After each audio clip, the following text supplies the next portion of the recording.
ஆத்தங்கர முல்லா மொட்டு பூத்துருச்சி வெக்க விட்டு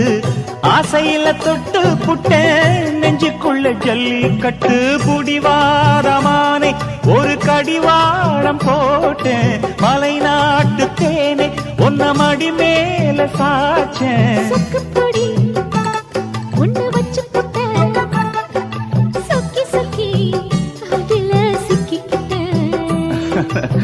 கிச்சிலி சம்பா குத்தி எடுத்தே மொச்ச குழம்பும் வச்சு எடுத்தே ஆமாடி அதுக்காகத்தான்